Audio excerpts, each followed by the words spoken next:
श्रीमद् भगवत गीता के पंचम अध्याय में हम लोग जो है 20वें और 21वें श्लोक का मनन कर रहे हैं। 20वें श्लोक की व्याख्या में हमने देखा था कि बाबा ने बहुत कुछ कहा, जो चार बातें भगवान ने कही, स्थिर बुद्धि, असम्मूढ़ः, ब्रह्मविद और ब्रह्मणि स्थितः। लेकिन यहाँ पे कुछ प्रश्न भी उठाए गए कि भाई ये चारों का आपस में परस्पर संबंध क्या है। क्योंकि बाबा ने ये बात कही कि केवल ज्ञान पर्याप्त नहीं है, ज्ञान होने के बाद फिर ज्ञान निष्ठा भी होनी चाहिए, मतलब उसका परिपक्वता आनी चाहिए। तो कौन सी स्थिति में क्या होता है इसका वर्णन करते हुए बाबा यहाँ कहते हैं, ये चारों विशेषण होंगे वही राग द्वेष से बच सकता है। इसीलिए नहीं, अगर आवश्यकता नहीं हो तो भगवान चारों की बात क्यों करते हैं। केवल स्थिर बुद्धि होने से राग द्वेष दूर नहीं होते, क्योंकि वह विवेकी और बोधवान भी हो यह जरूरी नहीं। क्योंकि यहाँ पे बता रहे हैं, आप लोग ध्यान इधर उधर करेंगे ना, हमारा भी ध्यान जाएगा।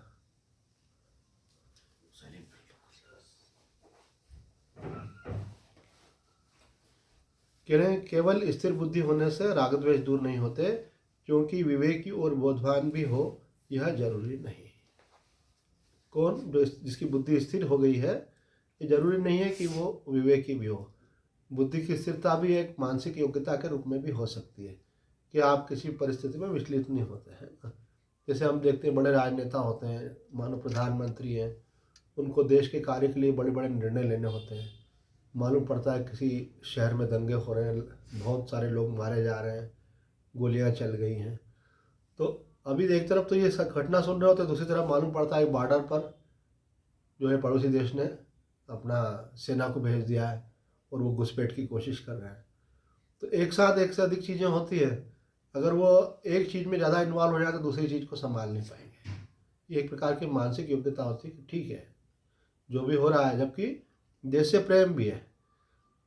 प्रेम होने पर भी देश के अंदर ऐसी क्रिटिकल स्थिति होने पर भी प्रभावित नहीं होना बड़ी बात होती है ना। सब कहते हैं भाई जैसे कोई बड़ा सर्जन है, वो सबका ऑपरेशन करेगा, लेकिन वो अपने बच्चे का ऑपरेशन करने में संकोच करता है। क्यों? माँ उसकी भावुकता आ जाती है तो कहीं उसका हाथ नहीं हिल जाए ऐसे। तो अपने बच्चे का पेट काटना बहुत मुश्किल लगता है, दूसरे का काट देगा तो वो तो काम है रोज का ऐसे। पर उसका भी कर सके इसका मतलब उसकी बुद्धि स्थिर है। सबसे अच्छा काम तो वो खुद ही करेगा अपने बच्चे के लिए, दूसरा कौन कर सकता है। पर कई बार आदमी ज़्यादा इमोशनल होता है, इन्वॉल्व हो जाता है, तो बुद्धि की स्थिरता बहुत जगह आवश्यक होती है। ये पहले बुद्धि में स्थिरता होती है, फिर यही चीज़ हमको जो हमारा वास्तविक स्वरूप है वो भी स्थिर है, उसमें चंचलता नहीं है। ये आप जब मन पे वो गुण को लेकर के आते हैं ना, ये महत्वपूर्ण बात है कि जो आत्मा के गुण हैं वैसी मानसिक योग्यता हमारे अंदर जब अर्जित करते हैं हम, तो हम आसानी से मन से आत्मा में स्थित हो जाते हैं। मतलब जंप लगाने के पहले आपको वैसा होना पड़ता है। तो आत्मा के साथ स्थिर है, उसमें कोई चंचलता नहीं है। तो आपको उस आत्मा में स्थित होने के पहले अपने मन और बुद्धि को भी स्थिर करना पड़ता है। तो अनुकूल प्रतिकूल, लाभ हानि, जय पराजय, अच्छा बुरा जीवन में हो तो आप प्रभावित नहीं हो। बुरे से भी प्रभावित नहीं हो, बड़े से भले से ही प्रभावित नहीं हो, दोनों से। लाभ से भी प्रभावित नहीं हो, हानि से भी प्रभावित नहीं हो। तो फिर आप क्या करेंगे? फिर बैलेंस लेकर के दूसरा काम भी कर सकते हैं, है ना। एक संत जो है कहीं प्रवचन करने के लिए जा रहे थे, तो रास्ते में उनकी गाड़ी का एक्सीडेंट हो गया। एक्सीडेंट ऐसा हुआ कि गाड़ी पूरी वहीं खड़ी हो गई, पूरा बोनेट दब गया, कूलेंट निकल गया, चलने की स्थिति नहीं थी। तो किसी से धक्का लगवा के साइड में करवा दी और दूसरी गाड़ी वाले को हाथ दे करके पहुँच गए। और जहाँ पहुँचना था, ये सत्य घटना सुना रहे, वहाँ पहुँच करके बढ़िया उन्होंने अपना प्रवचन दिया। और प्रवचन देने के बाद भक्तों से बात निकली, भाई गाड़ी वहाँ रखी है, ऐसे कर उठवाना है वहाँ से। तो बोले आपके प्रवचन में तो मालूम ही नहीं पड़ा। तो ये क्या स्थिर बुद्धि? भाई ठीक है, अब जो होना वो तो हो ही गया। उस एक कार्यक्रम के लिए दूसरे कार्यक्रम को क्यों डिस्टर्ब करना, है ना। कोई घर में अंदर कुछ नुकसान हो गया, बाहर मेहमान बैठे, अरे सब गड़बड़ हो गया, अब मेहमान भी बेचारे गड़बड़ा जाएंगे। ठीक है, वो हो गया, अपन को बाद में मैनेज कर लेंगे, अभी इनके साथ शांति से निपट लें। तो छोटी घटनाओं में तो कर लेता है आदमी, पर ऐसी बड़ी घटनाएं जब घट जाए, है ना। निसर्गदत्त तो महाराज जी की स्थिति बताते हैं। वो मालूम पड़ता वो स्थिरता केवल मन की नहीं बल्कि स्वरूप की है। निसर्गदत्त तो महाराज के साथ ऐसा हुआ कि महाराज जी जो है एक उच्च कोटि के सिद्ध संत बॉम्बे में रहते थे। तो महाराज जी के साथ ऐसा हुआ कि एक व्यक्ति उनके पास कुछ प्रश्न उत्तर करने के लिए, जिज्ञासा के लिए आया उनके पास। जब वो आया तो महाराज जी ने बिठाया, उनके प्रश्नों को उत्तर देना शुरू किया। उसको लगा आज तो कोई दूसरा है भी नहीं, अच्छा और पूछ सकते हैं। तो वो घंटा 2 घंटा महाराज जी से प्रश्न पूछता रहा, महाराज जी उत्तर देते रहे। फिर आखिरी में फिर वो बोलने लगा अच्छा ठीक है मैं जाऊँ क्या। तो फिर महाराज जी ने कहा अगर आपके पास थोड़ा समय है क्या। बोले नहीं, आप बताइए ना। बोले वो मेरी पत्नी अंदर मरी पड़ी है, तो उसको ले जाने का प्रबंध करना है। अभी उसको 2 घंटे में मालूम ही नहीं पड़ पाया कि उनकी वाइफ की डेथ हो गई है और वो अंदर कमरे में उनकी डेड बॉडी पड़ी हुई है, और वो इतने शांति से उनसे सत्संग करते रहे। इसका मतलब क्या हुआ कि वो स्थिर बुद्धि। उन्होंने कहा ठीक है वो भी करना है, लेकिन अभी आया तो इसी बात भी कर लेनी। तो और तुम क्या सत्संग की बात कर रहे हो, इधर तो घर में डेथ हो गई है ना। और कितना हल्ला मचा देते हैं, तो अपने आप ही लोगों को मालूम पड़ जाता है कुछ हो गया है। लेकिन नहीं, वो शांत चित्त। तो यहाँ कह रहे हैं जिसमें ये उपरयुक्त चारों विशेषण होंगे वही राग द्वेष से बच सकता है। केवल स्थिर बुद्धि होने से राग द्वेष दूर नहीं होते हैं।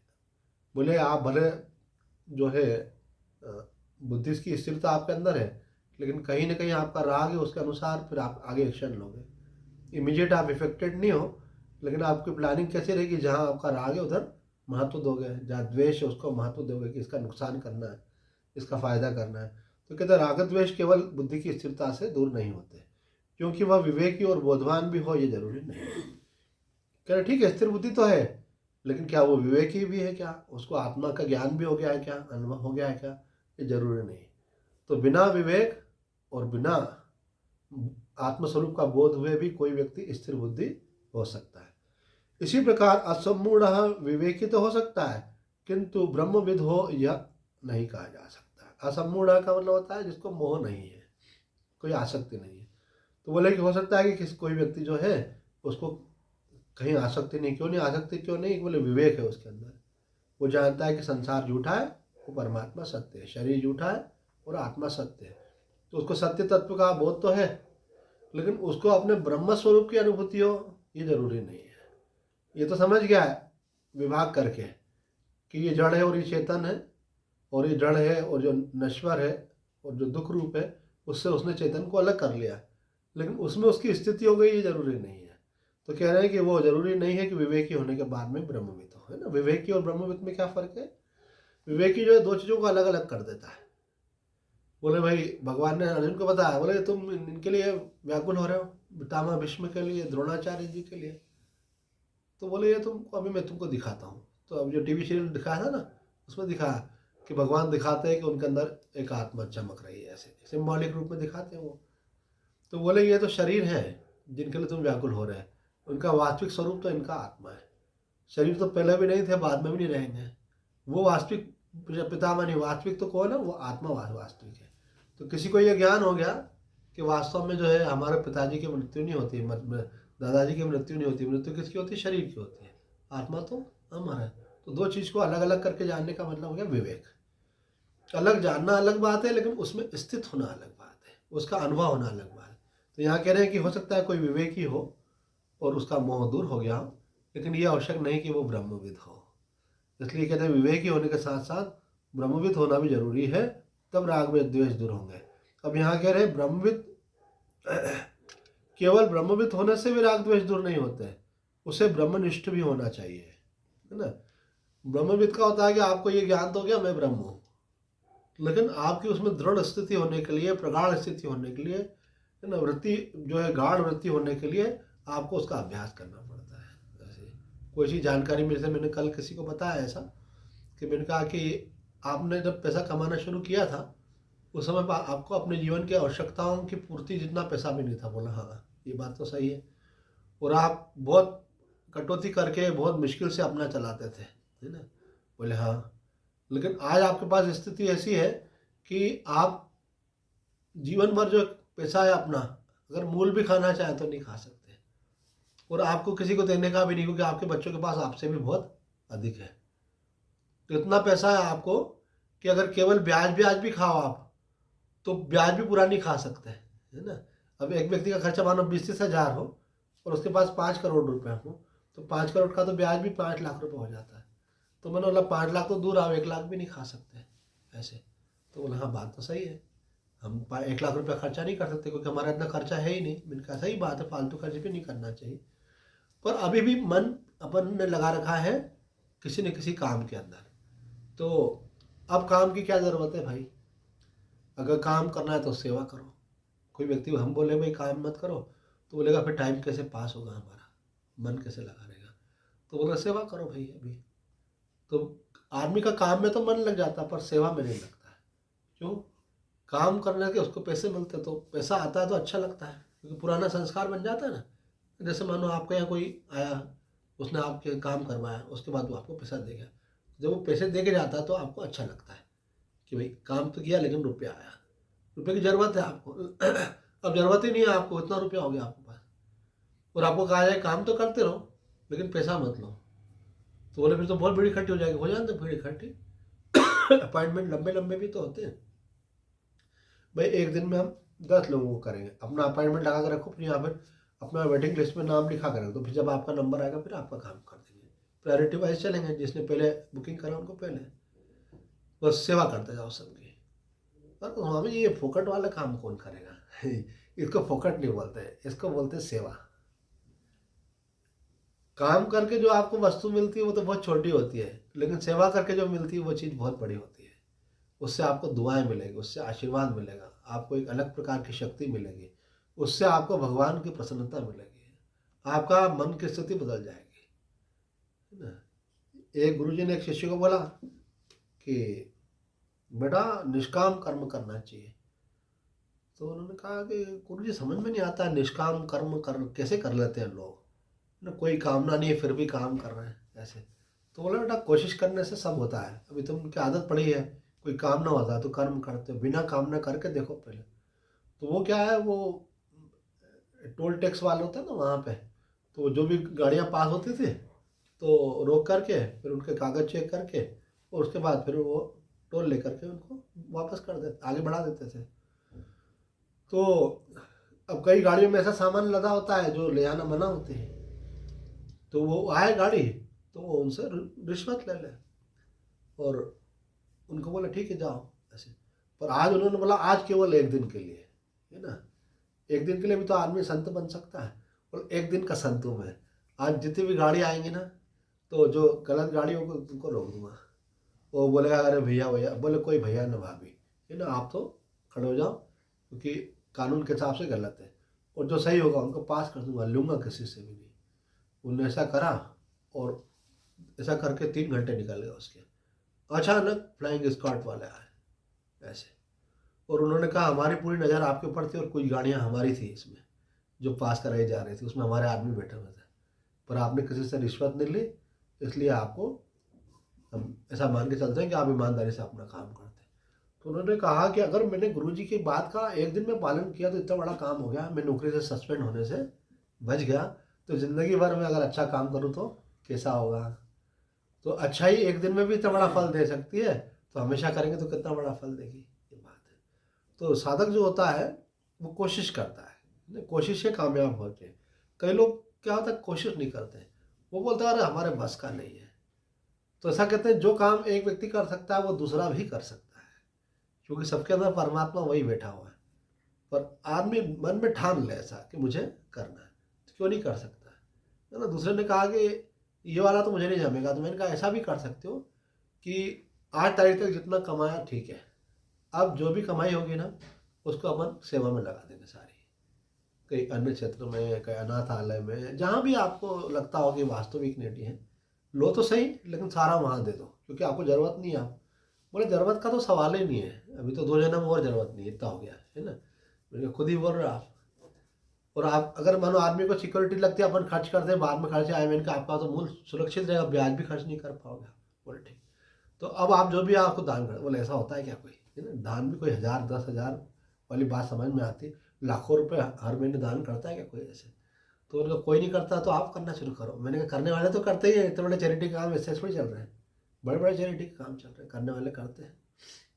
अभी टाटा मोटर्स वालों के लिए आया था, उनका बहुत बड़ा चैरिटी का काम है। तो अंबानी से ज़्यादा चैरिटी जो है टाटा वाले करते हैं। उन्होंने तो गाड़ी खरीदी तब भी ये सोचा कि ऐसे व्यक्ति गाड़ी खरीदना चाहिए जो देशभक्त भी है और धर्म के कार्य में इतना देता है, देश की भक्ति के लिए भी वो इतना देता है। तो कहने का अभिप्राय यहाँ कह रहे हैं कि आप ब्रह्मविद हो तो, लेकिन आपकी स्थिति गाढ़ ब्रह्मनिष्ठ होना चाहिए।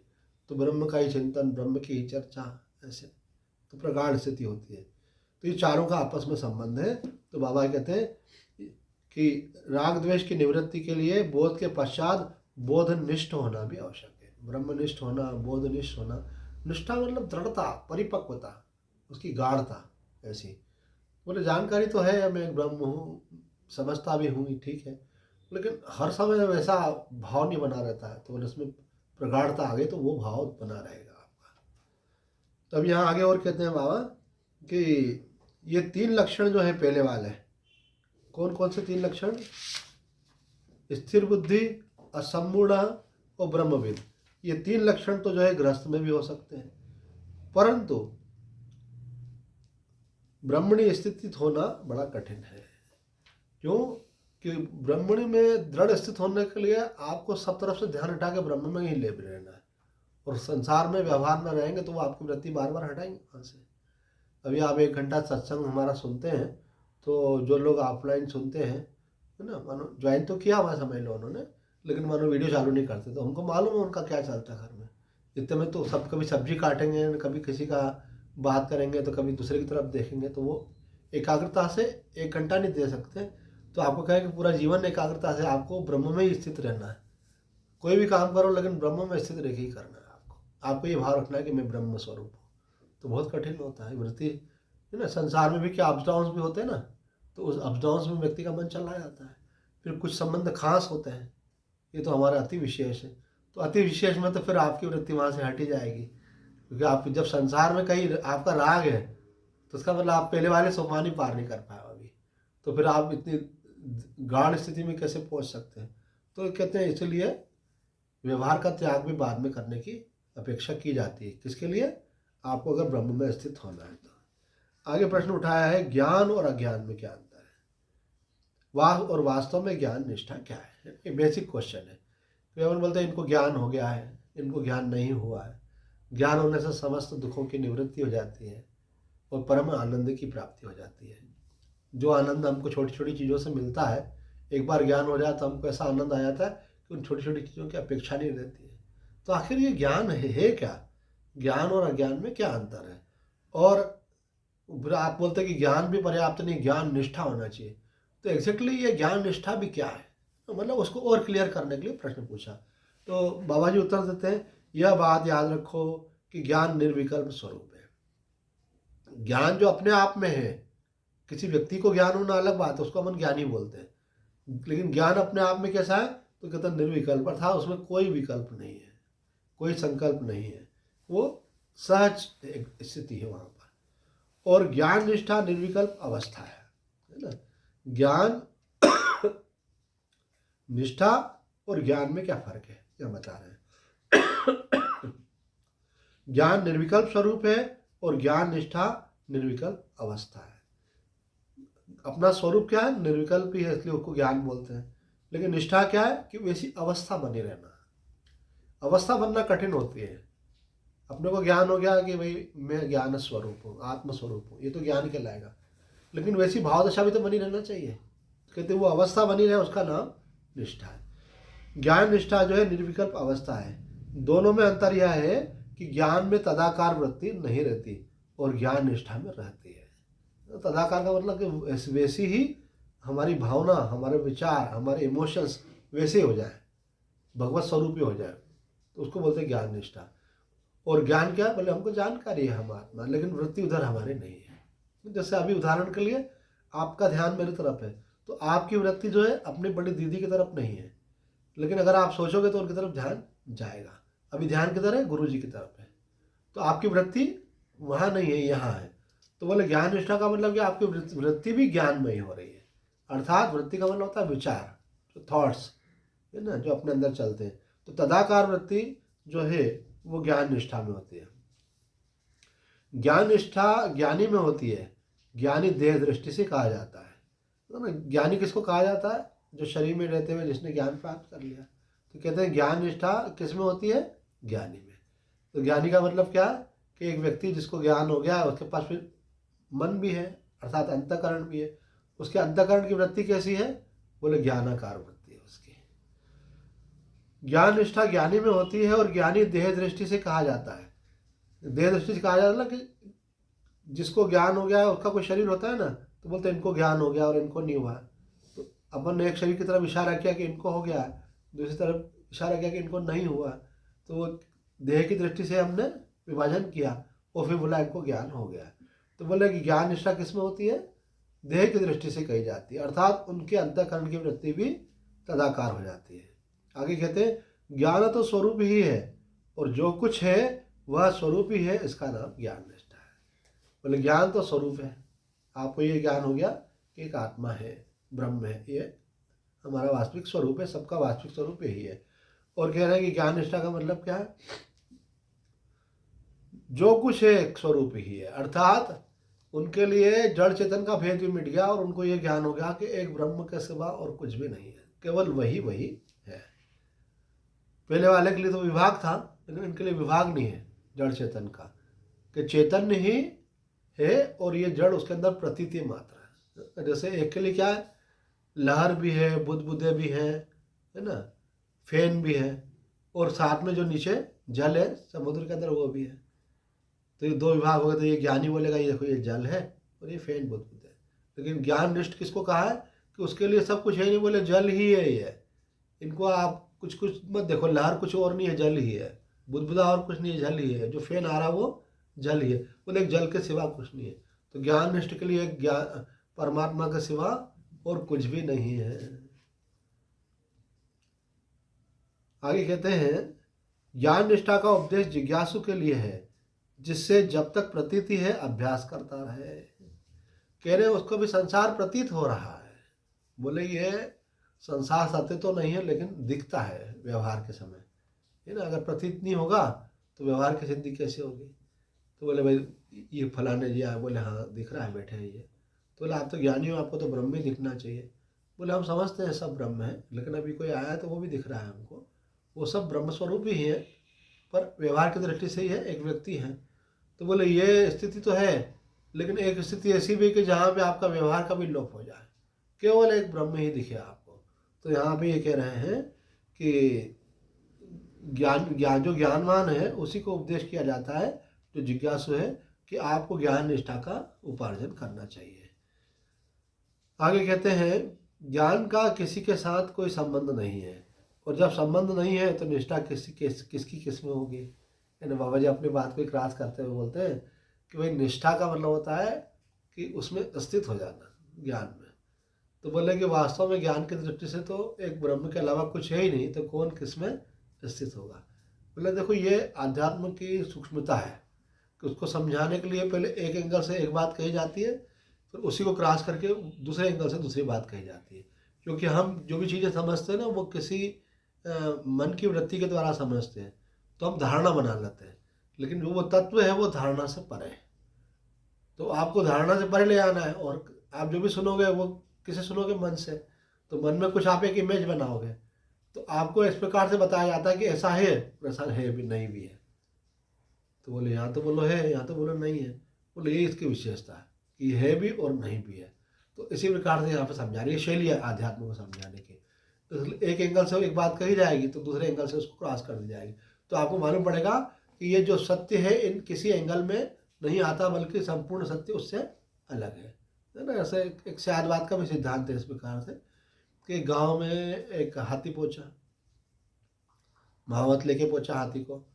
तो गांव में पहले कभी हाथी आया ही नहीं था, तो वहाँ कोई अंधे रहते थे कुछ लोग, तो उन्होंने कहा अरे भाई हाथी आया। बोले हाथी क्या होता है? चलो, बोले तुम देखोगे तो मालूम पड़ेगा। बोले हम तो देख ही नहीं सकते। बोले फिर भी छू के देख लेना ऐसे। तो उन्होंने छुआ, तो किसी ने सूंड को हाथ लगाया, किसी ने पूँछ को हाथ लगाया, किसी ने कान को लगाया, किसी ने टांग को लगाया। तो पूछ वाला बोले रस्सी जैसा होता है ना। कान वाला बोले सुपड़े जैसा होता है। वो जिसने पैरों को हाथ लगा बोले खंबे जैसा होता है, ऐसा उसको लगा। फिर वो जब हाथी चला गया तो आपस में झगड़ा करने लगे। तो बोले आप सही भी बोल रहे हो गलत भी बोल रहे हो। बोले या तो हम सही बोल रहे हैं या तो गलत बोल रहे हैं। मैं बोल रहा हूँ कि हाथी खंबे जैसा होता है, तो आपने बोला कि हाँ सही बोल रहे हो। फिर आप बोल रहे हो कि गलत भी बोल रहे हो। बोले खंबे जैसा तो होता है पर केवल खंबे जैसा ही नहीं होता है। तो किसी ने बोला रस्सी जैसा होता है, बोला रस्सी जैसा भी होता है पर केवल रस्सी जैसा ही नहीं होता है। किसी ने कहा सुपड़े जैसा होता है, बोले हाँ सुपड़े जैसा होता है पर वो केवल सुपड़े जैसा ही नहीं होता है। तो क्या हो रहा है कि वो एक एक उससे देख रहे हैं। तो हम भी कोई चीज़ देखते हैं ना, किसी का एक एंगल दिखता है, दूसरा एंगल नहीं दिखता हमको। अभी आपको हम आगे से देख रहे हैं, आपके पीछे से हम आपको नहीं देख रहे हैं। तो आप मन से देखने जाओगे तो आप परमात्मा को नहीं देख सकते, आपको मन से पार जाना पड़ेगा। तो मन में बैठे हुए व्यक्ति को मन से पार ले जाने की ये विधि होती है कि वो कोई धारणा बना लेगा तो उसको क्रॉस कर देना। बोले ऐसा नहीं है कि बोले हाँ ऐसा है भी पर ऐसा नहीं भी है। तो धीरे से वो उसकी बुद्धि हतप्रत हो जाती है, चिंतन करते करते वो फिर उसको जंप कर जाती है। तो यहाँ कह रहे हैं वो अभ्यास करता रहे। वास्तव में तो ज्ञान का किसी के साथ कोई संबंध नहीं है। जब संबंध नहीं है तो निष्ठा किसकी किस में होगी, मतलब कौन किस में निष्ठ होगा जब वो है ही एक तत्व, उसके अलावा कोई दूसरा है ही नहीं। अब अगला प्रश्न पूछा है, जब स्वयं ब्रह्म ही है तो फिर ब्रह्म में उसकी स्थिति कैसे होगी। उसी बात को फिर से उठाया कि जब हम स्वयं ब्रह्म ही हैं तो जब दो हो तो जैसे आप अलग हो और कुर्सी अलग है तो आप कुर्सी में स्थित हो जाओ, मतलब बैठ जाओ ऐसे। लेकिन जब आप अपने आप में बैठ जाओ, मतलब मैं अपने आप में क्या बैठ जाऊँ, जब मैं हूँ ही जो हूँ वो हूँ। तो ऐसे आप मैं ब्रह्म हूँ तो ब्रह्म में स्थित कैसे हो जाऊँ, हूँ ही ब्रह्म। तो उसका उत्तर दे रहे हैं, यद्यपि ज्ञान होने पर उसमें किसी अभ्यास की अपेक्षा नहीं होती, अर्थात उसको स्थित होना भी नहीं कहना बनता, क्योंकि ज्ञान देव तो कैवल्यम इत्यादि स्पष्ट प्रमाण है। तथापि जीवन मुक्ति के विलक्षण सुख के लिए अभ्यास किया जाता है। वह सुख क्या है उसका अगले श्लोक में भी विस्तार से वर्णन करेंगे। कह रहे हैं कि भाई आपको ये ज्ञान तो हो गया क्या कि मैं अमुक हूँ, लेकिन अमुक होने का, अपनी महिमा का, अपनी गरिमा का, अपनी विशिष्टता का सुख कब मिलेगा, जब आपका ध्यान उस तरफ जाएगा तो आपकी वैसी वृत्ति बनेगी। जैसे उदाहरण के लिए किसी के पास रुपया तो है लेकिन फिर भी वो खर्च नहीं कर पाता है, क्यों? क्योंकि पहले कभी नहीं था और धीरे धीरे आ गया, अब उसका ध्यान आ गया उस तरफ नहीं है। तो उसको बार बार ध्यान दिलाना पड़ेगा आपको कि मेरे पास तो उतना रुपया है ना। कई लोग बोलते हैं कि स्वामी भगवान का चिंतन करना चाहिए, रुपये का नहीं करना चाहिए। तो आप फिर ऐसी बात को कहते हो कि उसको ध्यान देना चाहिए इस तरफ। मैंने कहा इसलिए ध्यान देना चाहिए कि और अधिक कमाने की तरफ से ध्यान हट जाए और लगे कि जीवन जिस कार्य के लिए मिला है असली काम वो करूँ, इसी में नहीं लगा रहूँ मैं। ये जीवन एक चीज़ में लगा जाता है, आदमी बोलता है और प्रोग्रेस और प्रोग्रेस, और फिर वो संतों के पास भी जाता है कि हमको आशीर्वाद दो कि हम और काम करें और आगे बढ़ें, है ना। मानो कोई छोटा सा काम कर रहा है, छोटी सी 10 बाय 10 की दुकान खोल के बैठा दो, उसको वो बोले अभी हमने तो माल बना लिया बहुत अच्छा, पर आप ऐसा आशीर्वाद दो कि हम ऐसा रहे कि पूरे इंदौर वाले हमारे यहाँ इतना बड़ा काम कर लें। उतना हो जाए तो बोले हम तो फिर अपने कहीं बहुत सारे आउटलेट बनाना चाहते हैं, ऐसे है ना। जैसे कई लोग रहते हैं, जैसे आउटडोर वाले का भी है, ऐसे बहुत सारे लेते हैं। तो बोले हमारे इंदौर में 20 खुल गया, अब हम दूसरे शहरों में भी खोलना चाहते। तो कब तक और कितने हैं, और एक दिन तुम्हारी श्वास रुक जाएगी तो ये सब तो यही रह जाएंगे। तो आपको ये समझना है कि इनका उद्देश्य क्या है। इनका अभी आपने 20 खोल ली तो एक व्यक्ति एक भी नहीं खोल पा रहा है, क्योंकि आपका इतना चल रहा है, दूसरे बेचारे ठप हो रहे हैं। तो आप एक प्रकार से दूसरों के प्रति भी अपराध कर रहे हो, है ना। हमारे एक डॉक्टर साहब हैं, तो उनके मित्रों ने कहा अरे यार तो अभी क्या उम्र हो गई तुम्हारी, अभी तो काम कर सकते हो, क्या भगवान की भक्ति की बात करते हो अभी से। तो उन्होंने कहा कि यार अभी सेवा करो ये। तो बोले सेवा नहीं कर रहा हूँ, मैं पैसा कमा रहा था। अभी नए डॉक्टर बहुत सारे आ गए हैं, अगर मैं काम नहीं करूँगा तो उनको करने का मौका मिलेगा, ऐसा। हाँ, अगर आप पैसा नहीं ले रहे हो तो सेवा कह सकते थे, और सेवा तो तब कहलाती है जब आप निष्काम भाव से करते हैं, निस्वार्थ भाव से करते हैं। बोले दूसरे लोगों को मौका मिलेगा, अभी आप करते हो तो दूसरों के पास जाते नहीं लोग, क्योंकि आपकी योग्यता ज़्यादा है तो आपके पास ही आता है। तो बोले ऐसा करके तो मैं उन लोगों का भी भला कर रहा हूँ जो काम करना चाहते हैं। तो ये समझना चाहिए कि सेवा और काम में क्या फ़र्क है। तो आदमी जीवन भर ऐसे भागता रहता है, लगा रहता है। कितनी आवश्यकता है, आवश्यकता आदमी को 10 बाय 10 का एक कमरा बहुत है उसको रहने के लिए, है ना। कहते हैं 2 गज ज़मीन चाहिए, वो आपने सुना होगा कि एक ज़माना था तो कोई राजा के पास गया, उन्होंने कहा मेरे पास कुछ भी नहीं है। तो उन्होंने कहा क्या चाहिए तुमको, बोले मुझे कुछ ज़मीन चाहिए। तो बोले कितनी चाहिए, बोले जितनी आप दे दो गरीब को। तो उन्होंने कहा एक काम करो, तुम आज सुबह कल आ जाना, सुबह से चलना शुरू करना, और जहाँ तक जाकर के तुम आ जाओगे वहाँ तक की ज़मीन तुम्हारी हो जाएगी। तो जा रहा था तो उसने बोला अरे और ले लो और ले लो और ले लो। तो उसको ख्याल आया वापस भी तो जाना है, अगर वापस नहीं गया तो वो, पर उसका मन ही नहीं माने, उसको लगा थोड़ी सी और ले लो, थोड़ी सी और ले लेते हैं, ऐसे लालच में आ गया। तो चलता गया तो बहुत देर हो गई उसको, और उसको लगा अरे वापस लौटना है। बोले आ तो गए, तो कुल मिला करके मानो अपने को 10 घंटे का टाइम था, 10 में से 6 घंटे तो अपन आ गए। अब लौटना है तो तेज़ी से लौटना पड़ेगा। वो फिर बाद में थक भी जाता है व्यक्ति, तो वो थक भी गया और लौटना भी ज़्यादा था, तो तेज़ी से चलने लगा, बहुत सांस फूलने लगी, और फूलती गई, आखिर ऐसा हुआ कि वो वापस लौट के आना वाला था तो उसके पहले कहीं गिर गया, और गिर करके मर गया। तो राजा ने बोला कोई बात नहीं, ज़मीन पे इसका मन हुआ था, ज़मीन में इसको गाड़ दो। तो कितनी ज़मीन में गाड़ा उसको? 2 गज ज़मीन में। तो बोले इतनी ज़मीन के लिए आदमी की आवश्यकता रहती है, लेकिन कितने लालच करता है, और अधिक है ना। वो एक जैसे ये मक्खी रहती है ना, वो शहद खाने के चक्कर में आती है तो पंख लिपट जाते हैं उसके, वहीं मर जाते हैं। तो आदमी लोभ में जो है नष्ट हो जाता है। नष्ट होना ये हमारे शास्त्र में कहा है कि अगर आपको आत्मस्वरूप का ज्ञान नहीं हुआ, अगर आपको भगवत प्राप्ति नहीं हुई, तो आपका जीवन नष्ट हो गया। जो कि हमने कल भी सत्संग में चर्चा की थी कि जीव को अनेक शरीर मिले, लेकिन एक शरीर ऐसा मिला है जिसके द्वारा वो परमात्मा की अनुभूति कर सकता है, वो बाकी किसी शरीर में नहीं कर सकता था। तो असली काम तो उसने छोड़ दिया और उसमें लग गया। अब किसी की मजबूरी थी, कर रहा था तो मान लिया भाई उसको घर चलाना था, पर अगर आवश्यकताओं की पूर्ति हो जाए उसके बाद में भी लगा रहे तो ये तो उसकी नासमझी होगी, है ना। तो साधक जो होता है वो इस बात को समझ जाता है कि मुझे लोभ में नहीं आना है।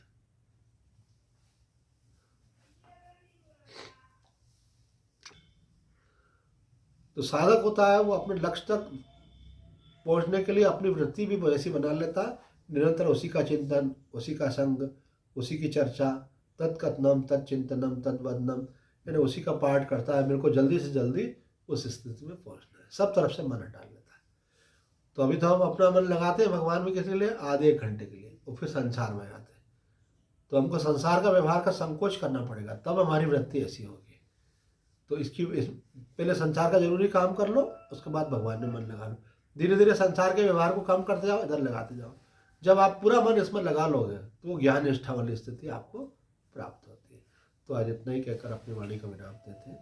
ओम पूर्णमदम पूर्णात् पूर्णमुदच्यते पूर्णस्य पूर्णमादाय पूर्णमेवावशिष्यते। ओम शांति शांति शांति। हरि ओम तत्सत। उसके बाद बाकी सब गपशप। हाँ, गुड।